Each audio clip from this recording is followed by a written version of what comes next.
Shri Venkateswara gold తాకట్టులో ఉన్న మీ బంగారాన్ని విడిపించి కొనబడును.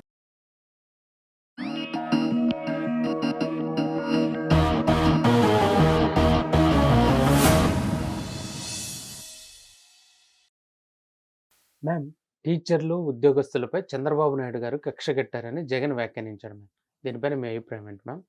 ఎందుకంటే రాష్ట్రంలో ఉన్న యువత స్వయం సమృద్ధి సాధించాలి, ఆర్థికంగా ఎదగాలి, తమ కాళ్ళపై తాము నిలబడాలని ఎన్నో ఉద్యోగాలను చంద్రబాబు నాయుడు గారు సృష్టించడం జరిగింది.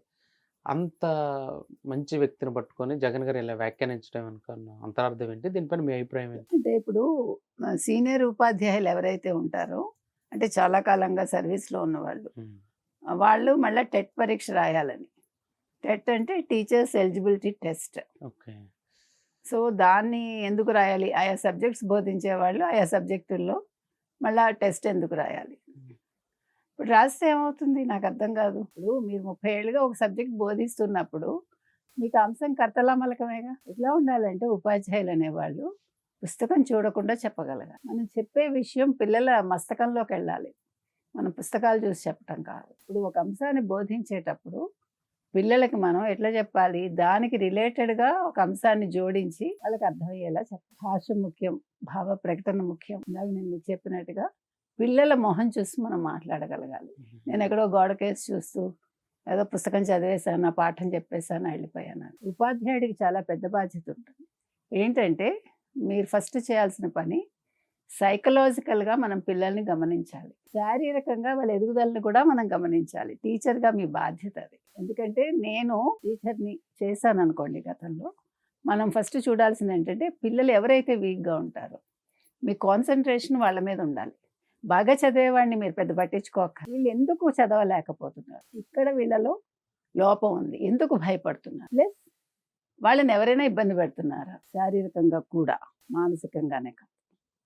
తర్వాత వాళ్ళ ఆహారం సరిగా తీసుకుంటున్నారా లేదా, వాళ్ళ ఎదుగుదలలో లోపం ఉందా, ఇవన్నీ కూడా మీ చదువు మీద ప్రభావం చూపిస్తాయి. అదే చదువుకోవడం అంటే నేను పుస్తకాలు కొని ఇస్తాను కదా అని తండ్రి అంటాడు. తల్లి నేను తీసుకెళ్ళి దింపుతున్నాను కదా, వేళకి నీకు భోజనం పెడుతున్నాను కదా, టిఫిన్ బాక్స్ ఇస్తున్నాను కదా. పిల్లలు ఇంటికి వచ్చి ఏం జరిగిందో తల్లికి చెప్పాలి, ఏదైనా చెప్పగలగాలి. అమ్మ నువ్వు ఏమున్నా చెప్పమ్మా, నేనేం తిట్టను అనాలి. అది ఎంతమంది పేరెంట్స్ చేస్తున్నారు. ఉపాధ్యాయుల బాధ్యత కూడా, బికాస్ వాళ్ళు కూడా ఒక తల్లి తండ్రి స్థానంలో ఉండి, గురువు స్థానంలో ఉండి టీచ్ చేస్తారు. ఇది చాలా ముఖ్యమండి. మనం అనుకుంటున్నాం టీచింగ్ అంటే నేను చెప్పేశాను, పాఠం అయిపోయింది, వాళ్ళు చదవకపోతే వాళ్ళ కర్మ, వాళ్ళకి మార్కులు రాలేదా వాడి బుర్ర అంతే, వాడి బుర్ర అంతే ఉంటుంది. దాన్ని వికసింపజేయాల్సిన బాధ్యత గురువుగా మీ మీద ఉంది. అందరికీ మార్కులు రావు, అది కూడా నేను చెప్తాను. మార్కులు మీ తెలివితేటల కొలమానం కూడా కాదు. వాడికి తక్కువ మార్కులు వచ్చాయి కాబట్టి హీస్ ఫిట్ ఫర్ నథింగ్ అంటే కూడా నేను ఒప్పుకోను. అతనికి ఇంకెందులోనూ ఆసక్తి ఉంటుంది, ఆ అబ్బాయికో అమ్మాయికి. అది ఏంటి అనేది మనం తెలుసుకోవాలి, అది మీ బాధ్యత. సో టెట్ రాయటం వల్ల నాకు నేను సీనియర్ని, నేనెందుకు టెట్ రాయాలి అంటే తప్పేముంది? మీకు ఇన్ని సంవత్సరాల టీచింగ్లో ఆ అంశం ఫుల్ మీ మైండ్లో ఉండాలి కదా. మీ గత చరిత్ర చూసుకుంటే, మీ రికార్డ్ చూసుకుంటే ఎంతమంది పిల్లలకి ఎన్ని మార్కులు వచ్చాయి. నేనైతే తప్పుగా అనుకోవట్లే, మీ మేధకి పరీక్ష.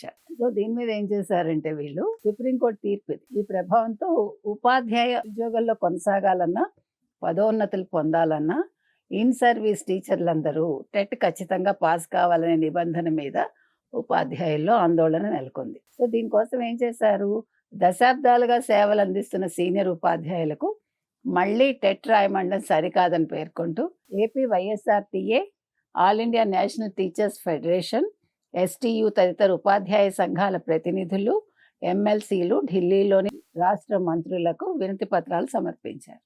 వీళ్ళు ఏమంటున్నారంటే వీళ్ళ డిమాండ్స్ ఏంటి?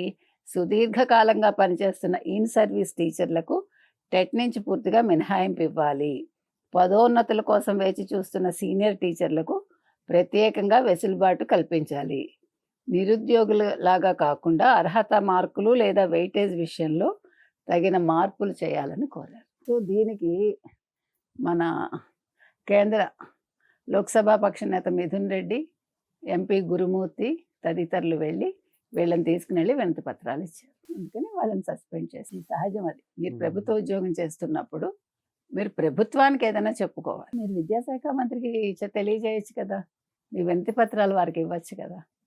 ఆయన పనిచేస్తున్నాడుగా, ఆయన నిద్రపోవట్ల, రెస్పాండ్ కాకుండా లేరు. మీరు ఒక చిన్న పోస్ట్ పెడితే ఇమీడియట్గా ఆయన రెస్పాండ్ అవుతారు, అవసరమైతే ఆయన వస్తారు. సో అది మానేసి మీరు వైఎస్ఆర్సీపీ ట్రాప్లో పడి అక్కడికి వెళ్ళి ఇస్తే ఇప్పుడు దాని మీద వెంటనే జగన్మోహన్ రెడ్డి గారు స్పందించి పాపం ముందు జెండా పండుగ ఎందుకు చేయలేదు, నువ్వు జెండా ఎందుకు ఎగరేయలేదు, సమాధానం చెప్పు. ఒక భారత పౌరుడిగా, ఒక రాజకీయ నాయకుడిగా, ముఖ్యమంత్రిగా పనిచేశారు, ఇప్పుడు ఎమ్మెల్యేగా ఉన్నారు. అంటే మీకు ఎక్కడ జెండా ఎగరేయాలో అర్థం కాలేదా? మీరు ఏ ప్రాంతానికి చెందినవారో మీకు తెలియదా?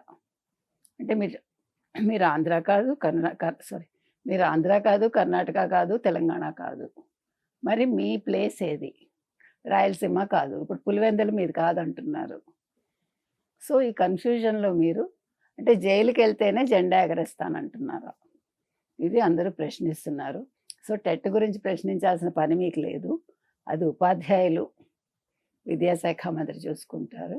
మీరు మీ పని చూసుకోండి అని చెప్తున్నారు జనాలు.